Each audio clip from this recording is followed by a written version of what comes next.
right, fellas, we're in our week 5 running back ranking. Studio looks a little bit different. If you've been following along, my name's Cam. That's Aiden. We're all talk fantasy.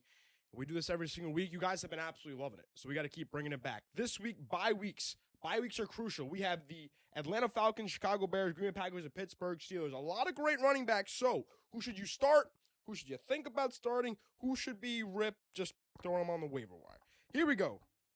Aiden, are you ready for the first game? We're going to go in order, by the way. We're going to go every single game, so grab your popcorn. Let's get ready. 49ers, Rams. Let's start off with the 49ers side. Christian McCaffrey is going to be an auto start. I saw a stat that if he was just a receiver, he would be a top 15 fantasy receiver. This dude does it all. He's the Christian McCaffrey that everybody wished he was, and they were scared that he was going to get injured. And guess what? He's not injured and not injured yet. Next, Brian Robinson. He's just an absolute nope for me. So I forgot to talk about the categories. Auto start, must start, got to play. Someone you feel good playing. An okay flex is like, you know what? Okay, he's in your flex. That's exactly what it feels like.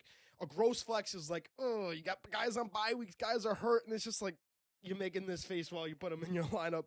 The nope category is someone I would not start even in a 20-man league, and then buy/rip is guys who are on buys or rip. But yeah, and then Kyron Williams. How do we feel about Kyron Williams? Kyron is a little iffy to me. Well, no, because it's Kyron, but he's just seeming touchdown dependent lately. Every single week, his production has declined via Blake Corum. Now, I think if you have Kyron Williams, there's no way you sit him. And you shouldn't sit him. We're not saying sit Kyron Williams. I'm just saying be aware of the situation. And then across the pond, we have Vikings, Browns, Dylan Gabriel.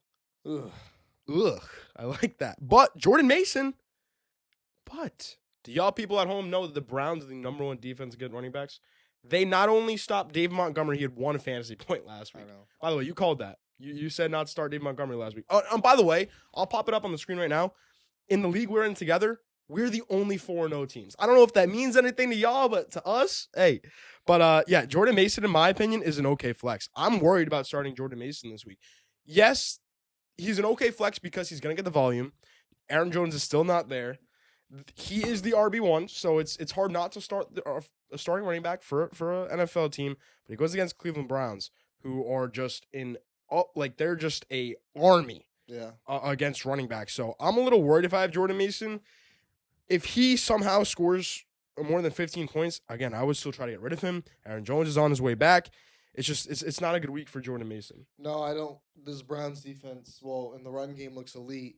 And Jordan Mason has no receiving upside. No. And last week he didn't even play that well against the Steelers. I think he had 10 fantasy points? Yeah. Maybe. So if maybe a little touchdown dependent, but I mean, if you get 10 fantasy points out of an okay flex, I feel like that's exactly what okay flex embraces. Yeah, I don't see a game script where he's really going to go off this game. Right. Because either going to be really close and low scoring, or maybe they could honestly be down. I don't know. But let's talk about a diamond in the rough. Quinshawn Judkins. You might as well pull up his stats. I know that Mr. Judkins is, I don't know, Hampton had a great week last week, but going into last week, he was the leading running back rusher, and actually, Genty, all the running backs last week, rookies, had a great week. Woody Marks, Genty, Judkins, Hampton, they all went crazy. So what was his stat line last week? He had 21 attempts, 82 yards, a touchdown. Receiving, he had 4 for 4. 33 yards. Yeah, so he's a gotta play. 22 points. He's an absolute gotta play for me. I think he's a smash play. Like, I think if you drafted Quinshawn Judkins, you probably got him in like 5, 6, 7, maybe 8th round. And he's an auto lock to be in your lineup every single week. And I feel confident. And you should not be confident starting a Browns running back because we talk about game script so much. It doesn't matter because he gets the PPR upside. He is going to be the one that scores the touchdowns because he's a freaking unit. And he's getting the workload because Dylan Sampson looked good early on. I mean, I guess he's just not what Quinshawn Judkins is. I mean, obviously, Judkins drafted as a 2nd-round running back in the real NFL. And Jerome Ford just a body out there pretty much going forward. I'm putting him in the RIP category because RIP Jerome Ford. Let's talk about the next game. By the way, we both agree Quinshawn Judkins got to play going forward. So next game, Texans, Ravens, no Lamar Jackson, but we just talked about a rookie running back in Judkins. Let's talk about another rookie running back, Woody Marks. On my fantasy squad, scored 2 touchdowns, 27 fantasy points last week. How was his rushing game? How many attempts did he have? What, 17? 17. 17 rush attempts. 28 points. 28 points on PPR formats. I'm ecstatic about him. Every single week he's seen a higher volume. And this week he actually he had more attempts than Nick Chubb. In my opinion, Woody Marks is an okay flex right behind Jordan Mason. And Nick Chubb going forward, he's a nope for me. I think he's like, if you had, I don't know, James Conner and your RB3 is on a bye and you have Nick Chubb as your only other option, okay. But I feel like that's exactly what the nope category is for. I'm not, like, Nick Chubb is almost droppable, I think, in like 10-man leagues, 12-man leagues, he's right on that line. I don't like Woody Marks. You don't like Woody Marks? I think it's one of those 1 week wonders. I think it's a Bucky Irving situation where week after week after week he continues to get more carries. And coming into this fantasy year, I was actually high on him. And it's not like he was a dud before. Like, I'm sure he was putting up like between 4 to 8 fantasy points before.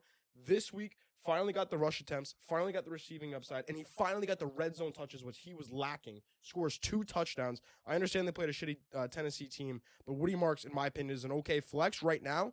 Hopefully, moving forward, if you picked him up off the waiver wire this week, or if you had him and you're stashing him, this is exactly what you're looking at, a Woody Marks. Now, Derrick Henry is an absolute auto start. Are you worried about Derrick Henry? He has not been performing as a second-round running back that players have drafted him as. Now there's no Lamar Jackson. Are you, out of 10, the panic meter, where are you on Derrick Henry? I think Derrick Henry is going to be fine. I think it's been a weird couple weeks for him. There's not much else to say other than it's been weird. I don't know, like, right. Derrick Henry, where have you been? Now that Lamar is out, though, I think they definitely lean more on him. Right. Because, I mean, in the Tennessee days, when you can't throw the ball, you run the ball. I remember Vrabel wearing T-shirts just saying, just run the football. Yeah. And I can see if both ways. Like, if you were to sit down on the couch and say, oh, no, Lamar Jackson's offense can't be moving and Derrick Henry is only valuable when they're up. I think the only way they get up is through Derrick Henry now, and who knows? Lamar could be out 3 weeks max, in my opinion. I think maybe it's longer. I don't know, but I think Derrick Henry is a continuous auto start. There's no way you have Derrick Henry on your team and you don't start him. But going forward, I would say 4 out of 10 worried. Yeah. I'm not worried about the fumbles. The fumbles are whatever, especially in fantasy. It's not like they're not. It's not like they're gonna bench Derrick Henry. Yeah. But they play. Oh, we already went these. It's early. It's early. Next up, they have Justice Hill. They have Justice Hill. I think he's a gross. I have him on here. Yeah, he's a gross, I guess. I mean, he outsnapped Derrick Henry last week because of the game script. But I still think he's a gross. Yeah, he's like a third down back PPR. I guess like yeah, he's a gross. He's a gross. I don't have him as a picture on here, but that's fine. If Justice Hill was on here, I'd throw him in the gross category. I agree. Next up, the Giants and Saints. I'll let you take the floor because you're a big Giants guy, but I love what I'm seeing out of Cam Scatterbo. I'm sure you are too. I think. So, I don't really know, man, because he's getting, like, okay flex numbers, but the carries is a gotta play. Well, against the Saints? No, against the Saints for sure. I just need to see a little bit more out of him to be, like, super duper, like, convinced he's a start every week. Yeah, absolutely. But, I mean, taking it week by week, we're just ranking tier 5, week 5 guys. I think Cam Scatterbo is an absolute gotta play. I'm going to put him behind Judkins. I do think the game script is absolutely elite. I don't think there'll be a better game script for the Giants. Jackson Dart looked really good. I think, although he's a rushing quarterback, I don't think that hurts Scatterbo as much as people think. Don't overthink that. Yeah, you still get a touchdown. Yeah, absolutely. And the PPR upside is there for him, especially without Tyrone Tracy, and Devin Singletary is just a body at this point. I'm putting him in the nope category as well, behind Nick Chubb and Brian Robinson. I'm actually going to put Nick Chubb at the top of that category. But, yeah, Cam Scatterbo, I think you drafted him. You hit on him, especially with Tyrone Tracy going down, and obviously there's no other running back there besides Devin Singletary. And then Alvin Kamara. Kind of disappointing numbers from Kamara so far. It's kind of like that okay flex-ish range. But Kendra Miller started to dig into his stats last week. How many rush attempts did Kamara have last week? Kamara had 15. 15 rush attempts was actually pretty solid. It's actually more than I thought. But I know that Kendra Miller, A, scored the touchdown last week, and B, had his career high in rush attempts. And I don't know if he caught any balls. Kendra Miller? Yeah. No. No balls. So he had 11 for 65. 11 for 65. So he actually looked good. So the thing coming out of college for Kendra Miller was actually he was a beast. And then last year he looked horrendous. So He could be gross. Yeah, he's a gross. I'm gonna put Kamara at the gotta play, but the back half of it, a little weary.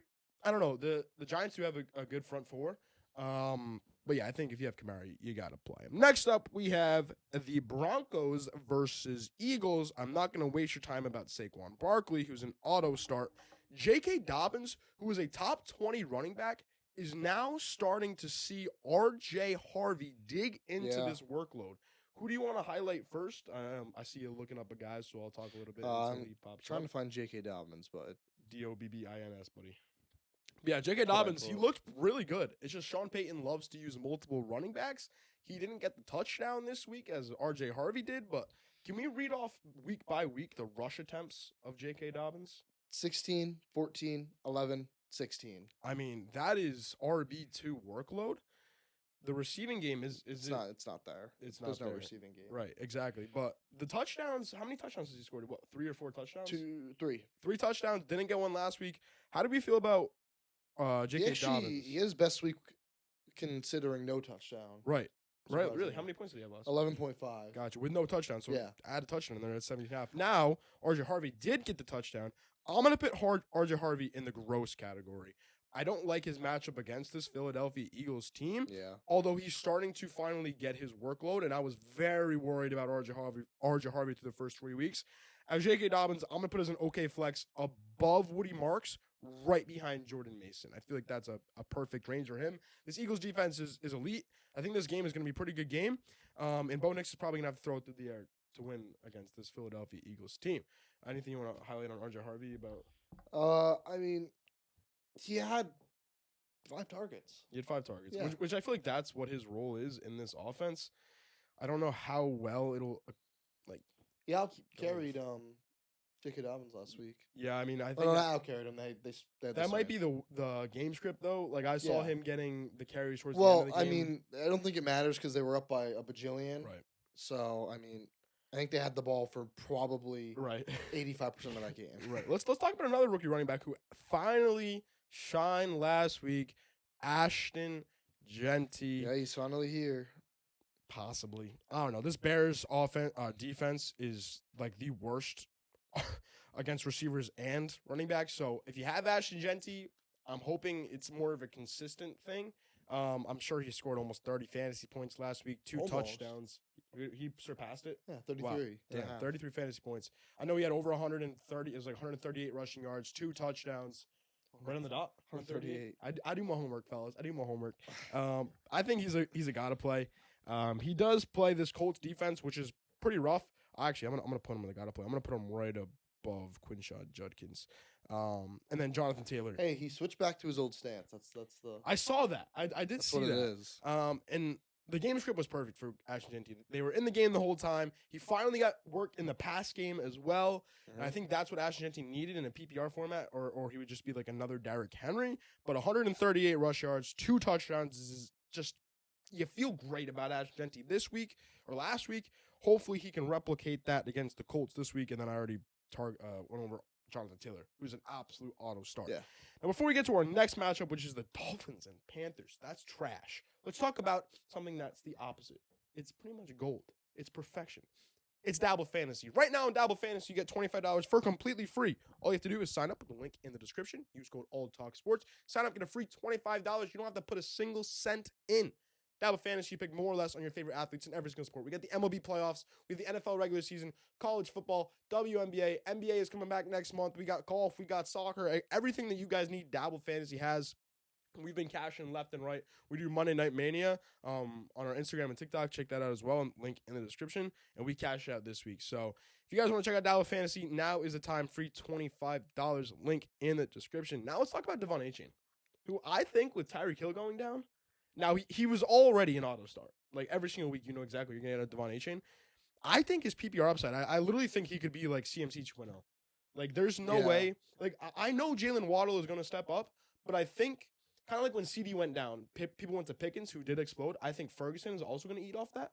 I think Waddle will eat off of Tyreek Hill's injury, but Devon Achane, I know we're talking about just week 5 right now, but Devon Achane going forward. Dude, I think he's the second coming of Todd Gurley at this point. He is like a league winner.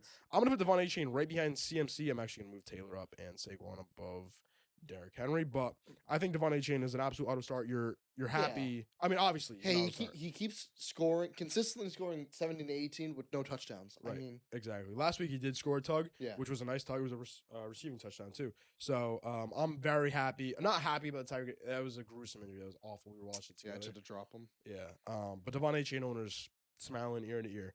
Next up, we have the Panthers. Check out Chuba's numbers because I know Rico Dowdle is starting to eat a little bit into Chuba Hubbard. Now, I love Chuba Hubbard as a running back. I think he is one of the top 10 running backs in the NFL just off of pure talent.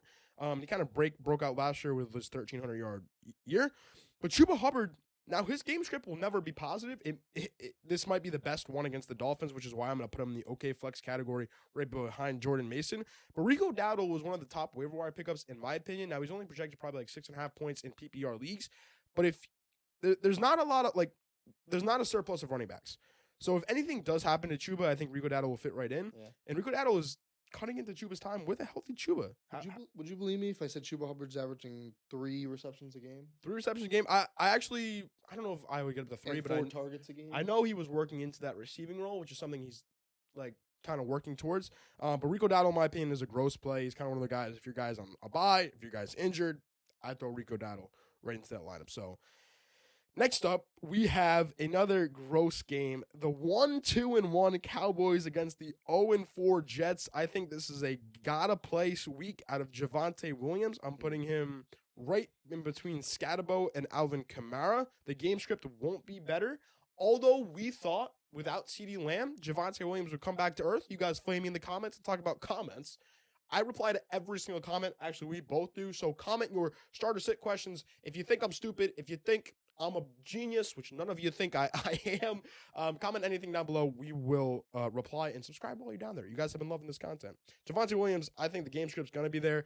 The Cowboys offense looks elite. Dak looks elite. Yeah. Dak literally looks like a top 3 quarterback right now in the NFL. It's absolutely insane. His accuracy is top 3. That's kind of crazy. His yards are top 3. What is he like fantasy? Like our quarterback 8?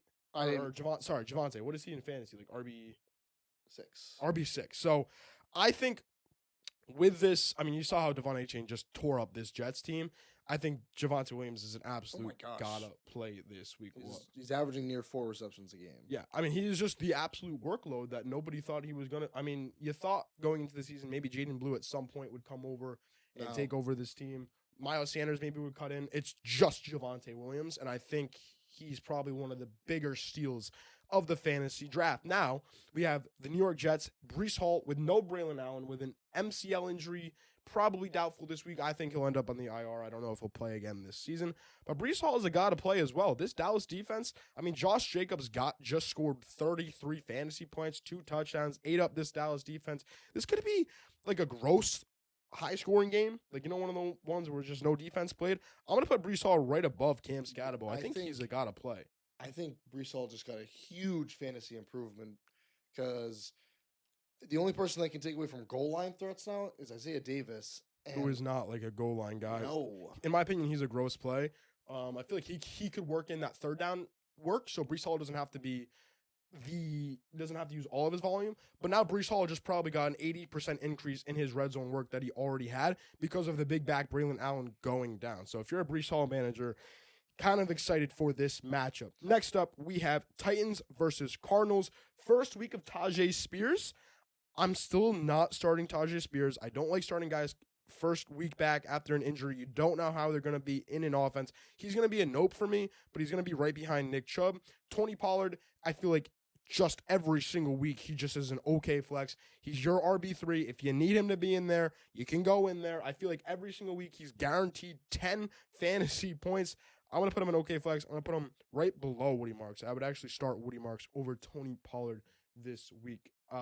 Just read the numbers fantasy-wise week by week. I feel like 8, he's just 9, 14, 11. That's the definition of, okay, you know what, Tony Pollard, go help me. Which is crazy because he's averaging like 17 attempts. It's crazy. I mean, just that team's not good. Like, he'll probably gets 10 to 12 carries in the first half and then probably gets like 3 or 4 in the second half. But Trey Benson, I think this is an opportunity. We saw what... Dude, I don't know why you're in love with Trey Benson. No, we plays Titans this week. Again, we're just talking about week 5. I know. So Woody Marks last week, 27 points. Trey Benson, now he is going to be listen. So if you didn't watch if you guys don't know, last week Imari DiMercado outplayed Trey Benson fantasy wise. They had a 3-minute drill, probably like a 2.5, 3-minute drill where Imari DiMercado was the main back. It's because he's just he's not a blocking back. He's a route runner, and that's what Imari DiMercado does. He's not a good running back. So I'm not worried about how Imari DiMercado. I think Trey Benson pops off and scores 20 fantasy points this week. That's my bold play of the day. I'll probably take all of his overs on Dabble Fantasy. Trey Benson's a got to start. I think he's the back half. I put him at the very last got to play. He plays a Titans team who lets up the most fantasy points to running backs. Last week, Woody Marks just absolutely tore them up, and I think the Cardinals game script is there to allow Trey Benson to work into this red zone. Why are you not a fan of Trey Benson? I just have never been a huge fan. I mean, I know he was the 2 with James Conner there, but he was known as like sometimes he'd come out for third down receiving back. Sometimes he'd beat the red zone back, weirdly enough. And now James Conner was gone, and I know they had a 3-minute drill. But besides that, it was just very, very underwhelming. I mean, he Like, did score 10 fantasy points without a touchdown. So it was a very safe floor last week. I think this week he does get in the end zone, and I think he has a better game script. That Cardinals defense the Cardinals offense was not good last week against the Seattle team. So I think if that can be his floor, 10, I'm excited about Trey Benson going forward. But this week against the Titans, I think he's an absolute he plays the Titans, so I mean, if you can't score 15 against the Titans, then... Yeah, I'm actually going to move Javonte up, and I'm going to move him up. I'm going to move little Cam Scatterbow down. Now, Bucky Irving, he could be out this week. So we're going to act like he's playing, okay? And Bucky Irving is an absolute auto start, absolutely. Now, talk about Rachaad White. If he doesn't play, he is a gotta play. See, Bucky Irving, might be dealing with a Liz Frank injury. It's pretty much in your foot when your foot goes like this or something like that. I was watching a video today. I'm not a doctor. But Rachaad White, with Bucky Irving in there, he's a nope, like top of the nope above Tajay Spears. Without, he's a gotta play. And I think that's just how it is. No, I mean, I still think he's a gross. Like, he's like oh, shoot, I need to start someone. But, hey. We never know with Bucky Irving. It's a little scary if you have Bucky Irving. Now we talk about the Seattle team who has Zach Charbonnet and Kenneth Walker. Just a headache if you have either of them. It's just an absolute headache. Am I crazy to say they're both okay flexes? Yeah. Or Ken's a gotta play. Like the bottom of gotta play, and Charbonnet's like flex. The top of okay flex. Like, I would put him between Dobbins and Marks. I would play Chuba and Mason over Zach Charbonnet. If Zach Charbonnet keeps getting the red zone work, it could be a thing where Zach Charbonnet could be an okay flex every single week. Kent Walker, I think we both see with our own eyes, is the better running back. And he actually had like a 30-yard catch, Ken Walker did. But besides that, he didn't have any catches this week. Zach Charbonnet, and he actually almost scored 2 touchdowns. One of them got called back with a holding call. I'm a little worried if I'm a Ken Walker manager. Now, I know we were just talking about week 4. They play against a tough Tampa Bay defense, but I think this is pretty much what you're going to see out of our rankings week in and week out until something dramatically changes. Next up, Lions-Bengals. The Bengals defense, bro. The Bengals defense. I don't think the Bengals will be on offense this game. They may as well not even.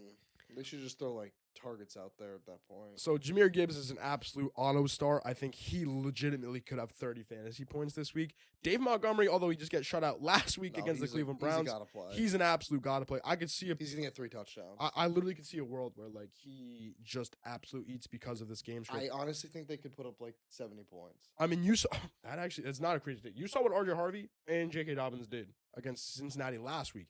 I can't even imagine this week. In my opinion, Chase Brown, I would rather start everybody in the OK flex over Chase Brown, which is just awful. I feel bad for him. It's the offensive line. It's just a combination of the offensive line, the coaching staff. The offense cannot get it going. No, it's horrible. It's horrible until they trade for Jameis Winston. I'm calling it. It's going to be Jameis. Anyone. Like, legitimately anyone. Next up, we have a bunch of rookie running backs in this matchup. The Commanders and Chargers. We have Chris Rodriguez, who's going to be a gross for me. Kind of like the same. I'd rather start him over Bill, which is they're literally like back-to-back to me. And then Omarion Hampton, who's an absolute auto start. Yeah. I finally feel we're such big Omarion Hampton. You own him in Dynasty, have him in our league. Finally, the breakout game he needed against the Giants. And he just looked like the absolute workload that we wanted to draft him at. He was getting receiving work. He was getting running work. Love it. I love it. I'm so happy about Omari in Hampton. He's just I mean, finally back. come on, man. Finally. Come on, man. Finally. Next up, Pats versus Bills Sunday night football. James Cook continues just to be week in and week out, an auto star RB. He's got to be the RB1. There's no way he's not the running back one. I'm gonna go look actually. But he goes against another Two. Patriots defense, I don't know who RB2. one is. It's probably Taylor? No. probably CMC or something CMC. like that. But James Cook, absolute dog. I mean, he's just has a Mickey schedule week in and week out, and he gets the PPR upside. He gets to play on one of the best offenses in the league, and it's just an absolute lock. Now we got Travion Henderson, who finally got the workload he needed, but still got outsnapped by Ramondre Stevenson. So in my opinion, he's an okay flex right behind Chase Brown, and Ramondre Stevenson is an okay flex right in front of Travion Henderson. I would still rather start I'd rather start Ramondre Stevenson over Travion Henderson. This is Travion Henderson's week. We said that last week too. No, because they saw it. I don't know. I know he scored a touchdown, and that really saved his fantasy week. The Bills' run defense is awful, so hopefully Travion breaks. I'm hoping for all you Travion managers. But lastly, we have Monday Night Football, probably the worst game ever, Chiefs versus Jaguars. Now, the Jaguars are 3-1, and I think Travis Etienne is going to be a gotta play. Yeah, he's been gross. Back half of it, his production has gone down week in and week out, but I mean, if the Jaguars are going to be competitive, like I don't want to say they're good. I know they're 3-1, but I'm going to say competitive. Travis Etienne is going to be a gotta play. And Brashad Smith, that is the name to look out for. I think this might be a breakout week for Brashad Smith and kind of be that Jerick McKinnon kind of role that the Chiefs have been missing since Jerick McKinnon. But besides that, Kareem Hunt is a gross for me, and so is Isaiah Pacheco. I know Kareem Hunt this week. I know Isaiah Pacheco scored a touchdown last week, but besides that, he has just been looking awful. Awful. So Brashad Smith, I think out of all of them, would be the one I wouldn't start any of them, but would be the one I would want on my team the most. Now that is our Week 5 running back rankings. We're gonna come back tomorrow with wide receiver rankings. Let me know your thoughts down below. We're answering every single question that you guys have. And hit the subscribe button for more NFL content. Peace.